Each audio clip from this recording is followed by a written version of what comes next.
Hablábamos acerca de un llamado que nos hace Dios a nuestras vidas, ¿cierto?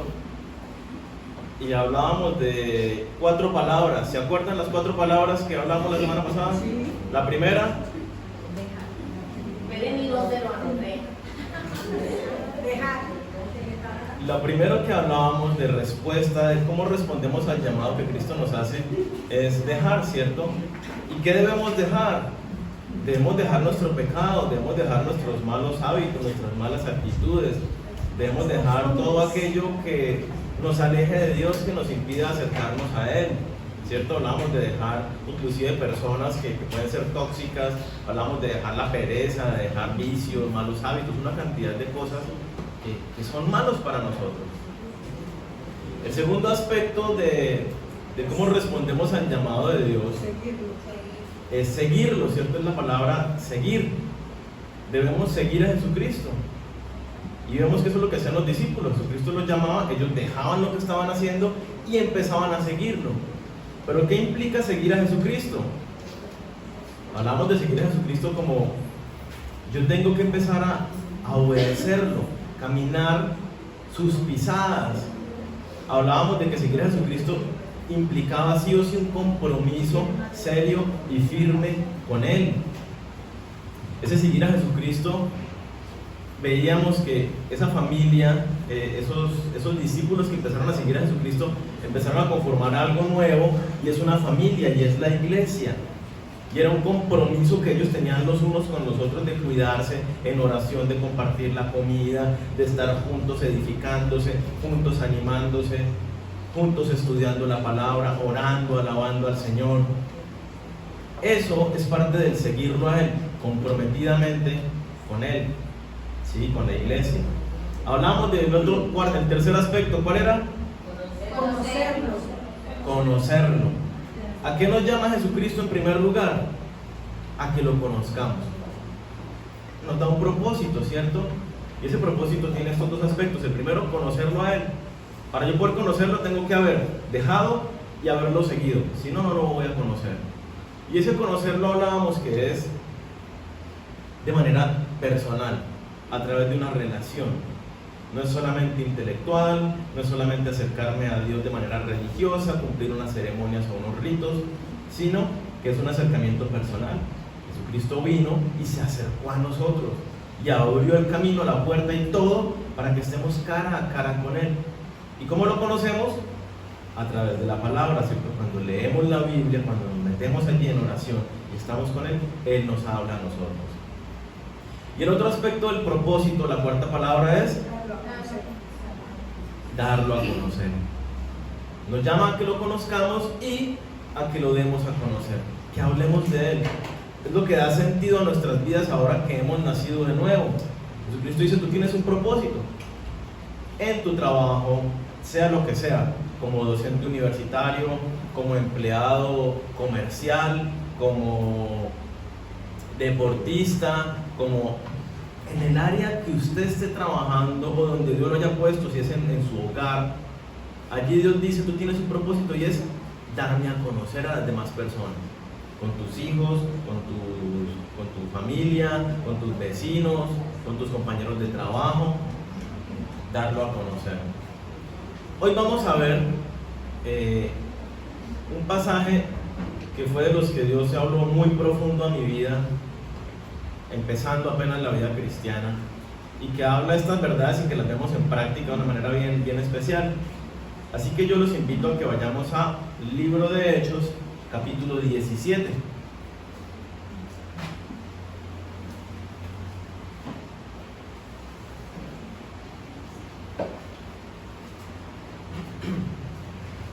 Cuando Pablo va a la iglesia de Tesalónica, a la ciudad de Tesalónica, perdón, y allí predica.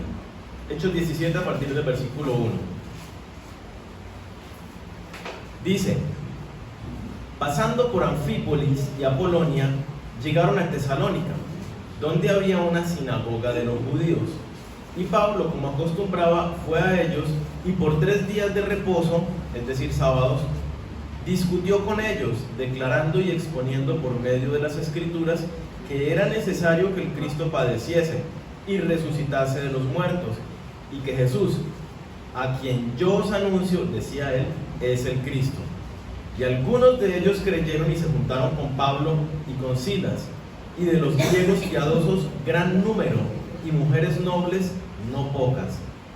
Yo quiero que nos detengamos aquí un momento y miremos, ¿qué era lo que hacía Pablo? Pablo iba, si miráramos los otros pasajes, ¿cierto?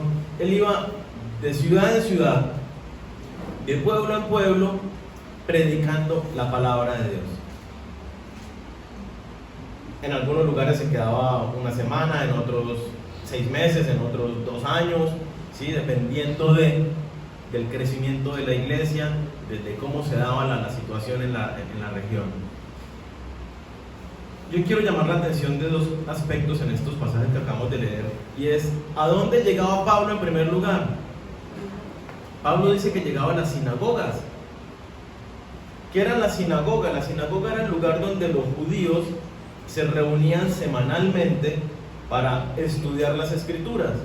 Durante la reunión de las sinagogas, ellos leían primero una porción de la ley, es decir, Génesis, Éxodo, Levítico, Números y Deuteronomio, uno de esos, leían alguno de los profetas y había un sermón donde se combinaban los pasajes y se explicaba uno a la luz del otro.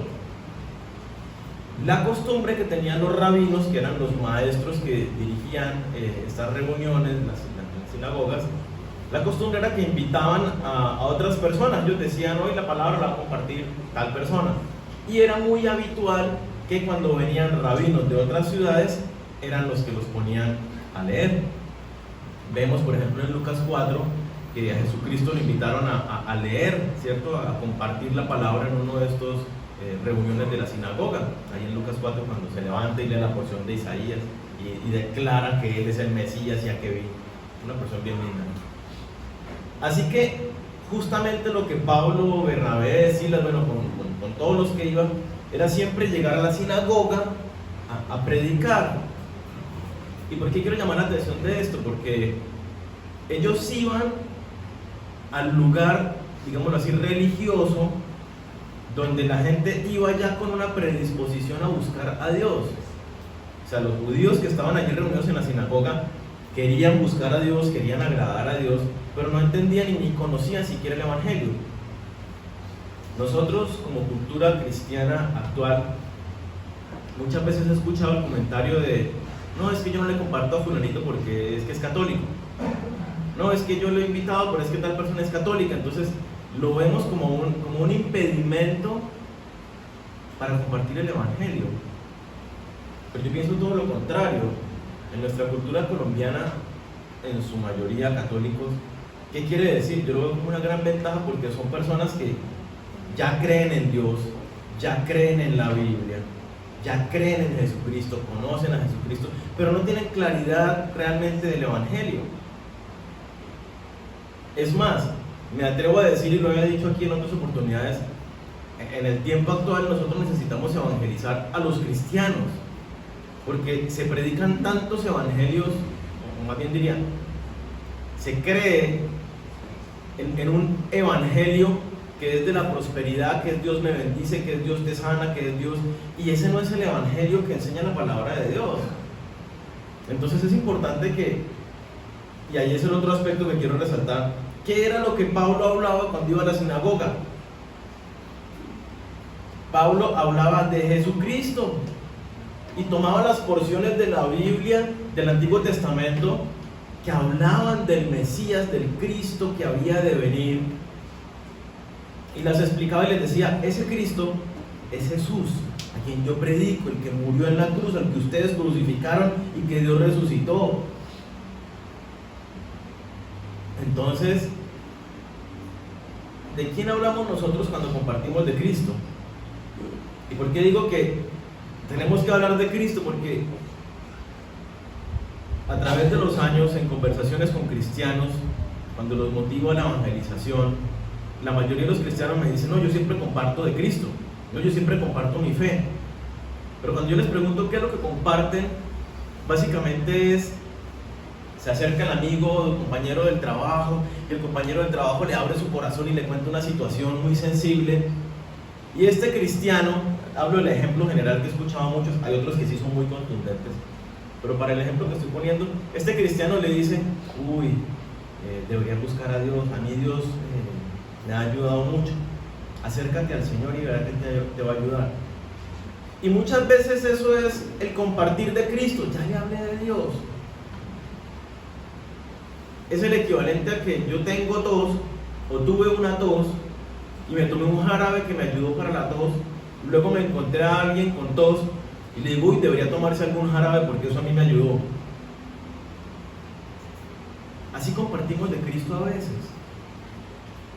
La gente dice, sí, el cristiano me dijo que buscara a Dios. Y tradicionalmente, ¿cómo busca la gente a Dios? A través de la religión, a través de la filosofía, a través de las buenas obras, a través de una cantidad de cosas que no son el camino. ¿Cuál es el camino? Jesucristo. Y si yo no hablo de Jesucristo con claridad, entonces cuando yo comparto a otras personas de mi fe en Dios, si yo no estoy hablando de Cristo y no estoy hablando con claridad el mensaje del Evangelio, las otras personas se van y quedan igual, como si yo no le hubiera dicho absolutamente nada. Por eso es indispensable que nosotros sepamos qué debemos decir. Que no le digamos solamente, ay, ven, oro por ti. Puede ser una manera de entrar y de empezar, pero necesitamos compartir el Evangelio. ¿En qué consiste el Evangelio? ¿Qué es lo que la gente debe tener claro? Que el hombre es pecador y que no podemos hacer absolutamente nada por nuestros propios medios para pagar por ese pecado, y que ese pecado nos condena y nos separa de Dios. Que Cristo mismo vino del cielo y murió en la cruz para pagar el precio por mis pecados. Si yo acepto a Jesucristo, pongo mi fe en Él, reconozco ese precio que Él pagó y le rindo mi vida a Él, entonces yo obtengo la salvación, obtengo el perdón de mis pecados. Cristo murió en la cruz, fue sepultado, pero resucitó al tercer día. Está con Dios y viene por nosotros a llevarnos a la eternidad. Entonces, cuando yo entiendo eso, yo sé que mis pecados han sido perdonados, vivo una vida en obediencia a Dios, con mi esperanza puesta en Él. Que tengo enfermedad, que tengo necesidad de un empleo, que me siento solo porque no tengo pareja, la situación que sea, que tengo el corazón roto, tengo mi esperanza puesta en Cristo y sé que Cristo viene por mí, sé que estaré en la eternidad con Él, y cualquier tribulación pasajera es pasajera, cualquier tribulación que tenga es pasajera. Y entonces no venimos a buscar solamente la mano de Dios que nos da, sino venimos a rendirnos ante Él. Sí, Dios nos bendice también y puede darles un trabajo y sanarle la enfermedad y darle la pareja que usted anhela y lo que sea que usted necesite. Pero necesitamos nosotros, como hijos de Dios, llamados a ser luz, necesitamos hablar de Jesucristo. En la Biblia, por todos lados, somos llamados a hablar de Jesucristo, a anunciar las virtudes de Él. Dice que somos embajadores, dice que somos luz, que somos sal, que vayamos y hagamos discípulos. Es de Cristo y necesitamos predicar con claridad a Jesucristo. Entonces, eso es lo que vemos que hacía Pablo, iba por todas partes predicando el Evangelio. No lo vamos a leer, pero en el libro de Tesalonicenses capítulo 1, si quieren por favor léanlo en la casa, versículos del 2 al 10, vemos qué pasó con los tesalonicenses. Y es muy bonito porque, ¿qué hizo Pablo? Iba predicando. Pero no, la gente puede decir, pero es que Pablo era un apóstol y tenía el llamado de Dios a eso. Pero ¿qué hicieron los tesalonicenses? Los que recibieron este mensaje allí en la ciudad de Tesalónica, dice el libro de Tesalonicenses, que ellos empezaron a predicar a Jesucristo por todos lados, en todas las poblaciones vecinas. Empezaron a hablar de Jesucristo y toda la gente, todos los vecinos de las ciudades aledañas empezaron a recibir a Jesucristo y empezaron a ser transformadas todas estas otras ciudades. ¿Por qué? Por boca de los de las personas que aceptaron a Cristo en Tesalónica por la predicación de Pablo. Los cristianos. Esos somos nosotros. Vino alguien, no fue Pablo, la persona que les haya compartido, y ustedes aceptaron a Jesucristo. En ese momento nosotros tendríamos que convertirnos en los tesalonicenses, agentes que llevamos la palabra de Dios a todas partes. Sigamos mirando allí el versículo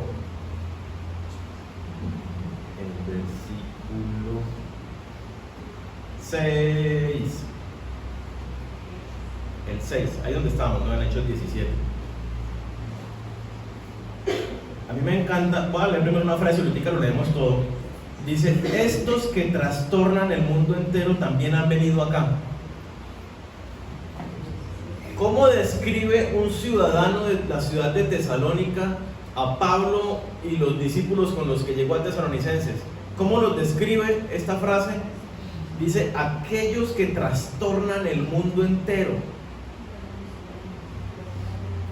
¿Cómo veían a Pablo y los demás discípulos de Cristo? Los veían como revolucionarios, agentes de cambio, que donde llegaban el medio ambiente cambiaba, la ciudad cambiaba, las vidas de las personas cambiaban, eran revolucionados. ¿Cuál es el llamado para cada uno de nosotros?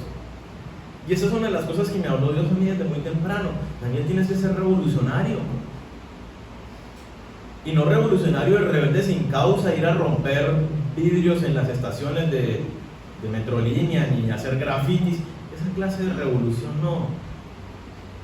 Una revolución desde mi conducta y en la manera como yo hablo y soy luz y comparto la palabra de Cristo.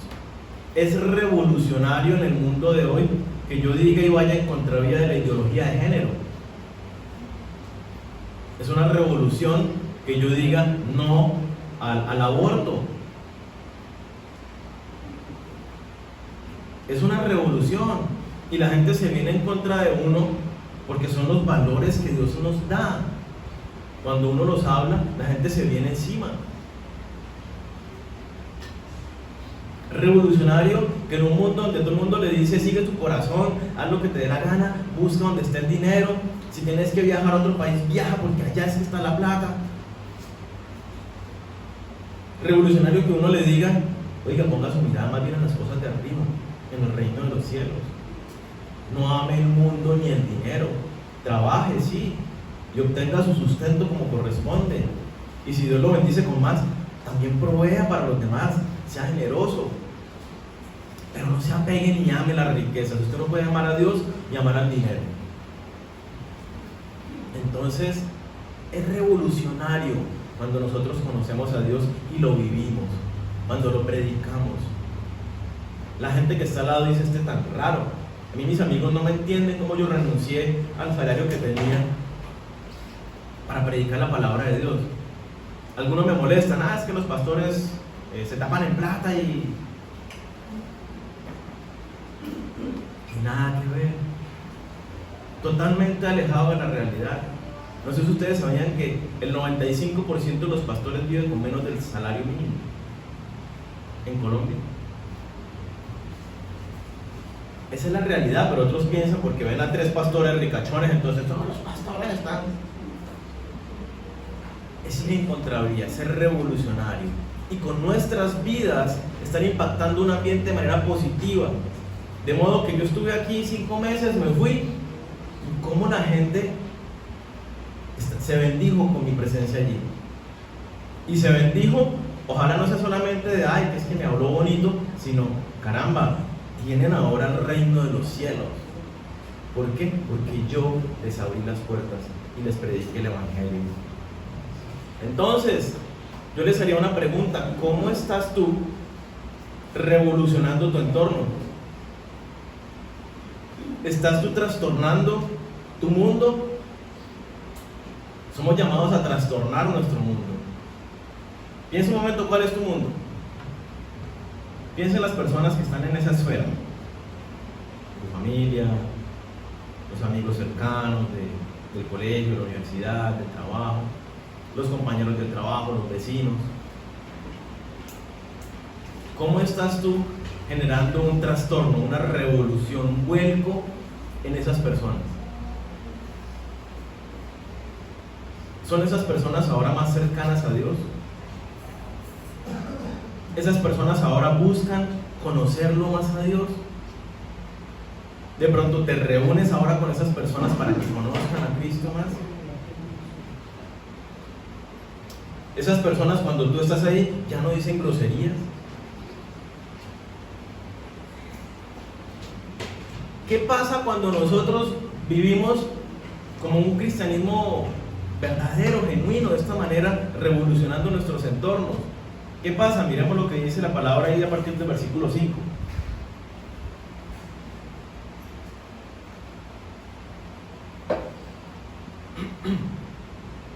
Entonces los judíos que no creían, teniendo celos, mire que el versículo anterior decía que muchos creyeron, que también muchos griegos y muchas mujeres creyeron, pero aquí habla de los que no creyeron. Entonces dice, los judíos que no creían, teniendo celos, también mire la razón, fue por celos, ni siquiera fue porque la palabra no era acertada, ni fue que le refutaron la palabra, no, eso no es así, fue por celos de que ante la predicación de ellos empezaron a seguirlos a ellos y los vieron como líderes, como autoridades. Teniendo celos, tomaron consigo a algunos ociosos, hombres malos, y juntando una turba alborotaron la ciudad. Mire, por eso no es bueno estar ociosos. Uno tiene que tener siempre la mente ocupada en algo, una visión, un plan, estar enfocado en un propósito divino. Entonces, alborotaron la ciudad, se fueron por las calles alborotando la ciudad, trajeron y asaltando la casa de Jasón, procuraban sacarlos al pueblo, pero no hallándolos, trajeron a Jasón y a algunos hermanos ante las autoridades de la ciudad, gritando: estos que trastornan el mundo entero también han venido acá, a los cuales Jasón ha recibido, y todos estos contravienen los decretos del César, diciendo que hay otro rey, Jesús, y alborotaron al pueblo y a las autoridades de la ciudad. Oyendo estas cosas, pero obtenida fianza de Jasón y los demás, los soltaron. ¿Qué le pasó a Jasón? Más bien, ¿quién era Jasón? Jasón no era uno de los que venía con Pablo, que fuera conocedor de la Biblia, que estuviera predicando. Este conoció, recibió el mensaje y dijo: wow, yo quiero servir a Dios. ¿Y cómo sirvió a Dios? Hospedando a los pastores, a los predicadores, los hospedó, les dio la comidita. ¿Y por eso qué le sucedió a él por estar sirviendo a Dios?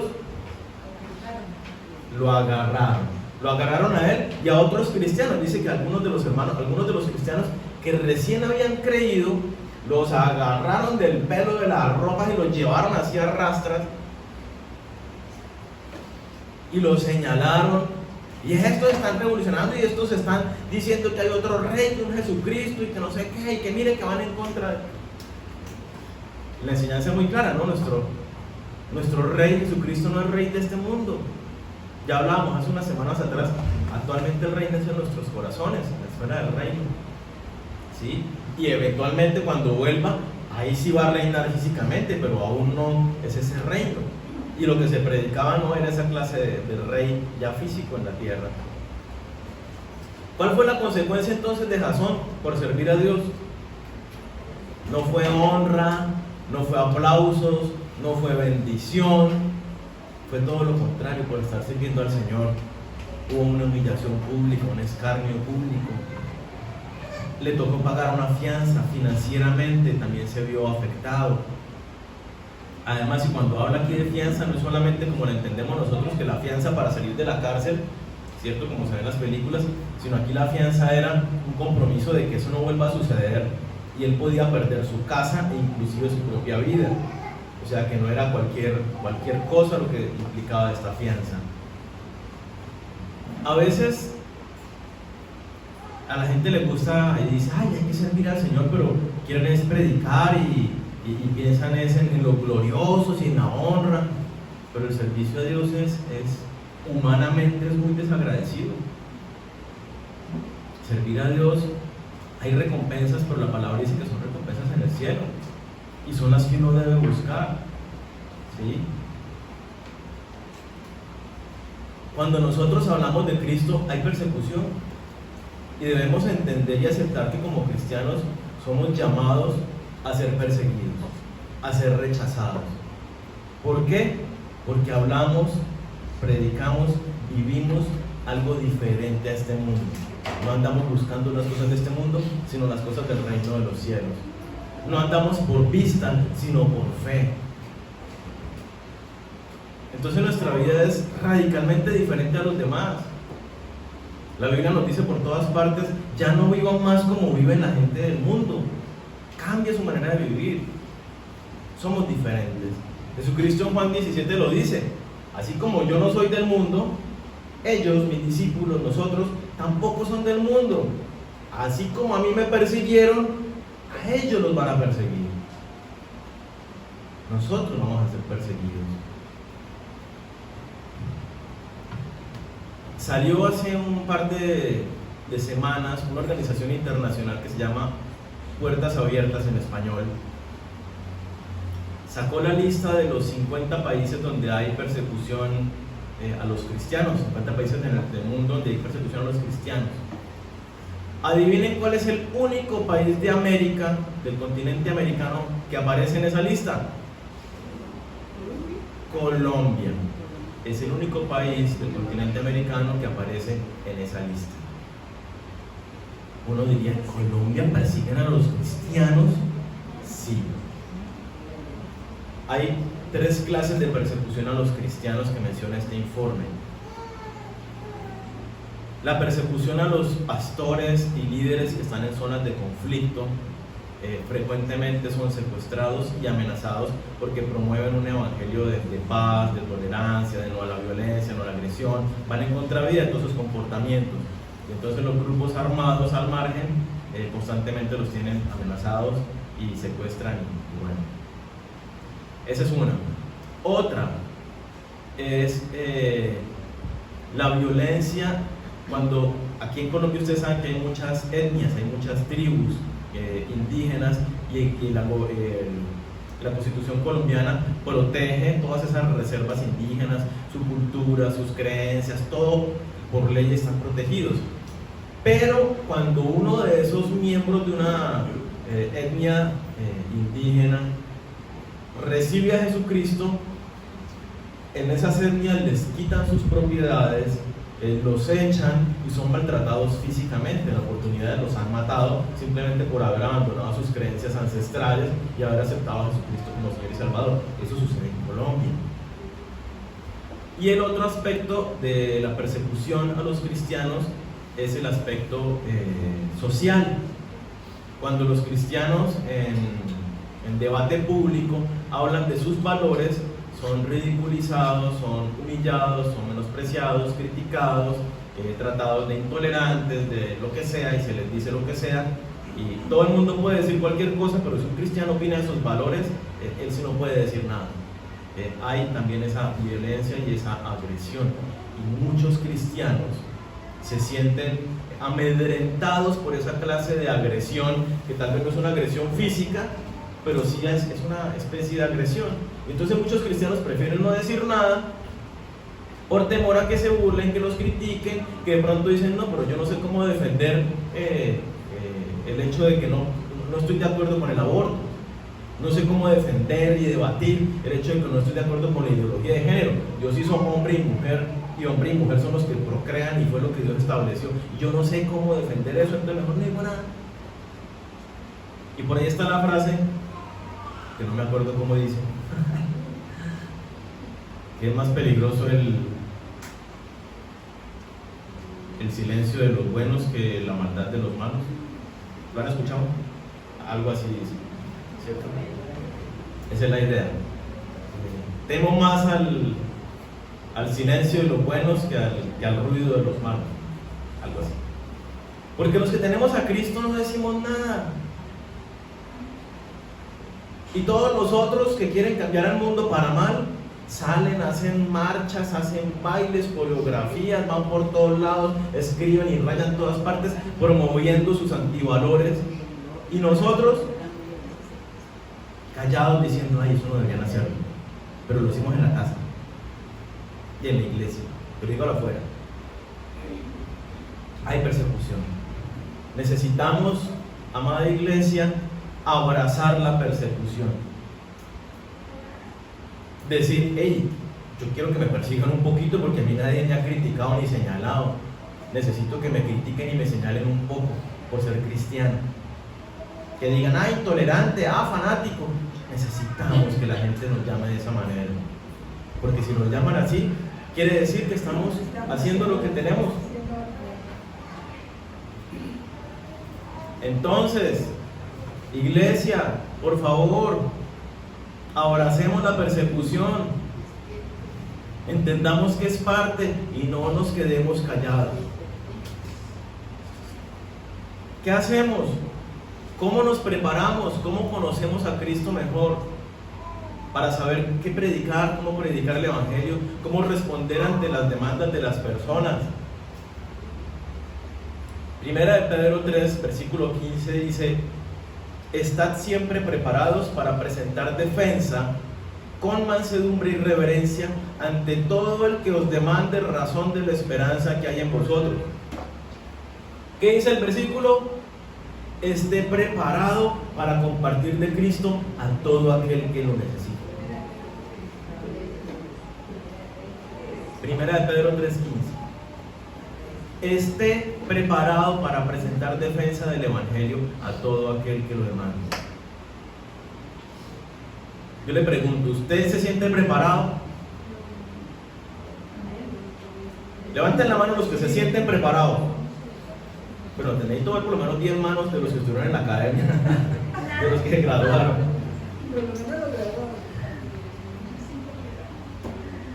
Si alguno dice, uy, yo no me siento muy preparado, necesitamos prepararnos. Esa preparación empieza en la intimidad con el Señor, conociéndolo a Él. Yo no necesito haber pasado por cursos para contar testimonio de lo que Dios está haciendo en mi vida. Yo puedo hablar de Cristo en el momento que lo recibo como mi Señor y Salvador. Ahí mismo. Sigamos leyendo Hechos donde estábamos. Versículo 10. Dice: inmediatamente los hermanos enviaron de noche a Pablo y a Silas hasta Berea, pues por el revuelto que hubo en Tesalónica, ¿no? Y ellos, habiendo llegado, entraron en la sinagoga de los judíos, y estos eran más nobles que los que estaban en Tesalónica. Pues, póngale cuidado, que esta es otra de las frases que Dios clavó en mi corazón. Recibieron la palabra con toda solicitud, escudriñando cada día las Escrituras, para ver si estas cosas eran así. Así que creyeron muchos de ellos, y mujeres griegas de distinción, y no pocos hombres. Pablo sale por el alboroto, lo sacan de la ciudad, tienen que huir. Entonces, imaginémonos un poco cómo quedó la ciudad y cómo quedaron los cristianos de Tesalónica. Les quedaron con un ambiente bien complicado de persecución, y en ese ambiente de persecución tuvieron que crecer y florecer y dar frutos. Y es lo que dice la carta de Tesalonicenses que les decía: en medio de gran aflicción y persecución, ellos compartieron y predicaron la palabra por todos lados. Pero Pablo se va y llega a Berea, una ciudad ahí pegadita, ahí nomás al lado de Tesalónica. Y me encanta cómo describe este pasaje, como Lucas describe la actitud de la gente que estaba en la ciudad de Berea. ¿Cómo dice? ¿Qué dice de ellos? Dice: recibieron la palabra de Dios con toda buena disposición, con toda atención. Dice: estuvieron atentos y tomaron nota de todo lo que se decía, porque tenían hambre de conocer, de saber de la venida del Mesías, del Salvador prometido. No solo eso, no solo estuvieron atentos tomando nota cuando Pablo les enseñaba, sino que dice cada día cada día escudriñaban las escrituras. Entonces, todos los días, para ponerlo en el contexto, todos los días agarraban la Biblia y empezaban a estudiar, no a leer el pasaje porque sí, a estudiar a profundidad. Es escudriñar, es estudiar minuciosamente, cuidadosamente lo que decía la palabra de Dios. Cuando yo leí este pasaje, algo así, una flecha directa a mi corazón, Dios diciéndome: Daniel, es la única manera que me puedes conocer, metiéndote en mi palabra. Y por eso los animamos todo el tiempo a que se metan en la palabra del Señor, a que inviertan en recursos que les ayuden a entender mejor la palabra de Dios. Por ejemplo, hacer parte de la academia, comprar diccionarios, Biblias comentadas, les ayudan a comprender mejor el contexto de las escrituras. Necesitamos meternos en la palabra de Dios. Y esto es lo que hacían estos discípulos. Y eso hacían la mayoría de los discípulos de la época, con gran dificultad, porque es que no es que habían Biblias como ahorita. Conseguir los escritos no era fácil, eran rollos y eso eran escritos a mano. Entonces ellos se buscaban, invertían, los transcribían para poder tenerlos y estudiarlos minuciosa, detalladamente, lo que decía Dios, lo que Dios les hablaba. Entonces, ¿cómo estamos nosotros con el estudio de la palabra de Dios? ¿La estudiamos o ocasionalmente la leemos? Bueno, yo tengo mi Biblia abierta en el Salmo 91, el Salmo 23, ¿cierto? Porque en muchas casas la Biblia está ya abierta y uno le pasa el dedo, y como una historia de un predicador, ¿no? El predicador le invitaron, una señora muy desconfiada, no quería mucho al predicador. El predicador había llegado nuevo, entonces él fue de visita a la casa de ellos. Entonces les sirvieron un tecito y dieron unas atenciones ahí en la casa. Y cuando se fue el pastor, la señora no encontraba la cucharita con la que había revuelto el té. El pastor se robó la cucharita. El pastor se robó la cucharita, le dijo ella al esposo. Y entonces el esposo: no, yo no creo. Sí, el pastor se robó la cucharita. Y voy a buscar, y buscó la cucharita en todas partes y no encontró la cucharita. Y entonces ella, en su corazón así toda resentida y amargada con el pastor ladrón, ¿cierto? Pasaron las semanas, pasaron los meses, y ella así súper amargada, hasta que ya no se aguantó más. Y el pastor volvió a la casa, pasados los meses volvió a la casa. Y ella, ya indignada, dijo: hasta es que me va a robar. Le dijo, entonces lo enfrentó: pastor, yo no quería invitarlo a usted a la casa, no quería que usted viniera, porque la última vez que usted vino, la cuchara se perdió. Yo quiero saber usted qué hizo con esa cuchara. Bueno, yo le quiero decir que yo cogí la cuchara y la metí en la Biblia que ustedes tienen aquí en la sala. ¿Qué quería decir? Que esos amados cristianos no habían leído la palabra de Dios. Iban los domingos a la iglesia, oraban tal vez, con la cucharita ahí en la palabra de Dios. Voy a ver si utilizo el truco cuando vaya a sus casas hoy. Me dejan la Biblia por ahí y les meto alguna cosa a ver si, para probarlo. Necesitamos meternos en la Biblia, escudriñar la palabra de Dios. ¿Usted quiere que Dios le hable? Amén. ¿Ustedes quieren que Dios les hable? Amén. Lean la Biblia. O sea, ¿usted quiere que Dios le hable sobrenaturalmente? Lea la Biblia. Dios habla sobrenaturalmente cuando nosotros vamos a la Biblia. No lo puedo describir, pero es como que usted está leyendo y de repente algo como que se iluminara con luces de neón y usted le clava, le quema las pestañas y usted dice: wow, esto es conmigo.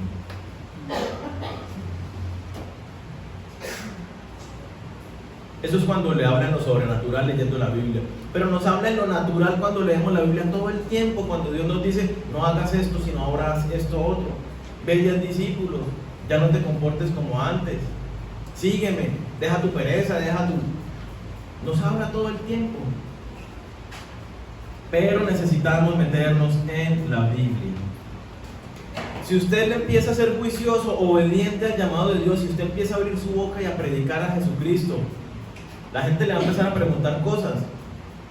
Usted tiene dos opciones. Puede tener más, pero yo le menciono dos. O usted le dice, mira, yo no sé mucho, yo estoy conociendo, y no dice que es cristiano hace 20 años, bueno, sí, pero es que no he sido juicioso, puede ser honesto y decirle, mire, pero estoy entendiendo que yo necesito conocer más a Dios. Pero yo le invito a la iglesia a que hable con mis pastores, y yo sé que ellos les pueden dar respuesta a sus inquietudes. Esa es una opción.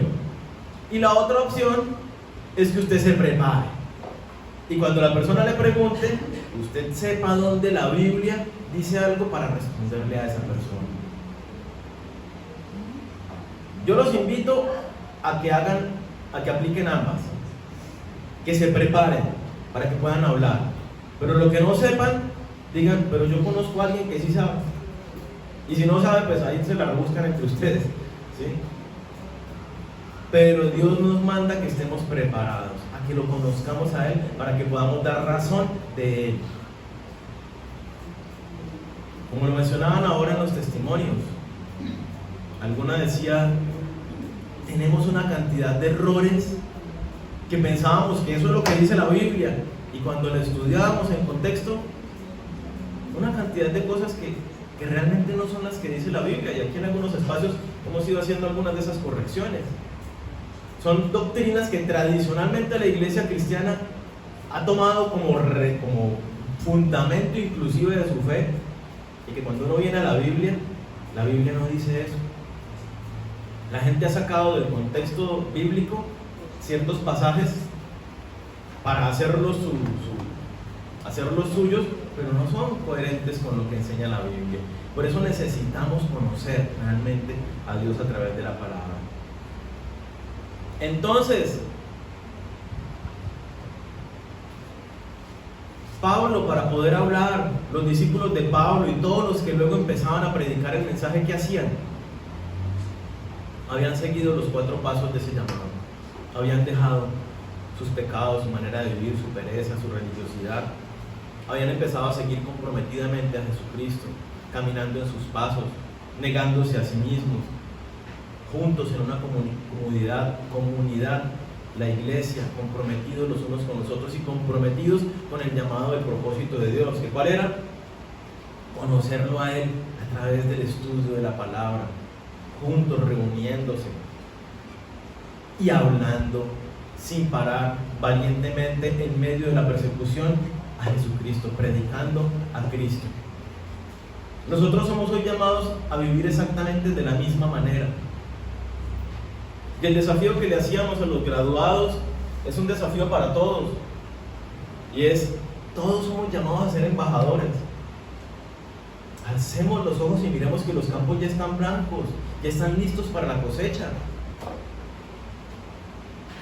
Necesitamos ser agentes que trastornemos nuestros entornos. ¿Qué vas a hacer tú hoy? Cuando salgas de este lugar y esta semana, ¿qué vas a hacer tú para trastornar tu entorno? Piensa un momento. Si quieren, cierren los ojos para que no se distraigan. Piensa un momento, ¿qué va a hacer usted?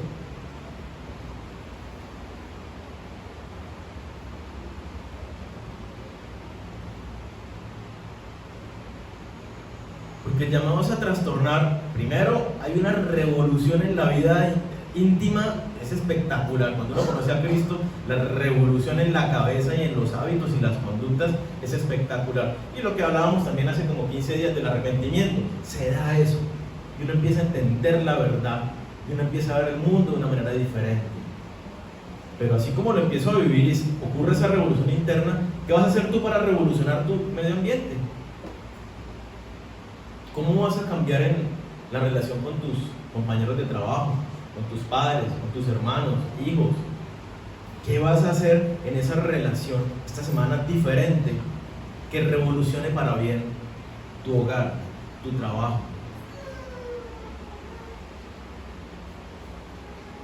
¿Ya lo pensaron? Tarea. Ahorita se lo dicen al vecino y la semana entrante se toma la lección. ¿Lo hizo?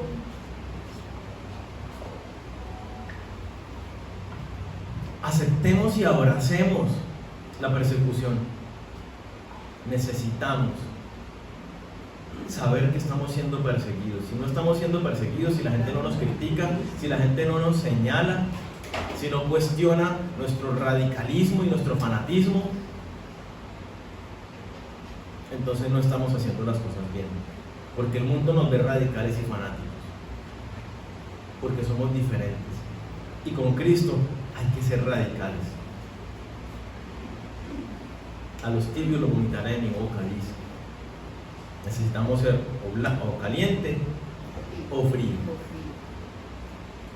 Ojalá estemos calientes, todos, en todo momento.